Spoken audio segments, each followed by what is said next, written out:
lexus hs250 clunking sound from front suspension. Right there is the top of the strut mount, and when you hit bumps, see how it's moving up and down and clunking? Get it better.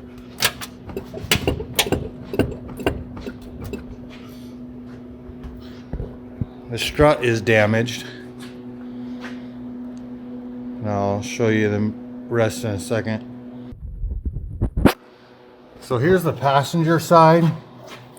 You can see that you can pull this bump stop down, and it looks like it's in good shape. Besides this boot, these boots always break. It's just to keep dust out. I'll show you the driver's side that's broken in a minute, but I wanted to show you the sway bar link. You see the boot is gone.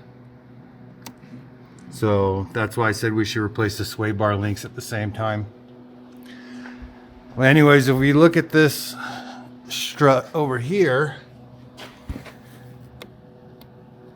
there's pieces of something coming out through here, pieces of rubber, and I can't pull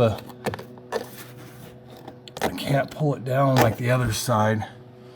And it appears that something inside is broken. Either the top mount is broken, or there's a bearing inside the middle that's probably bad.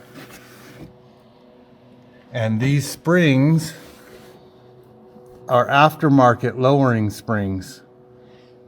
So when we buy a new strut, I have to take the strut apart, take the spring that it comes with off, and put these springs on the new strut.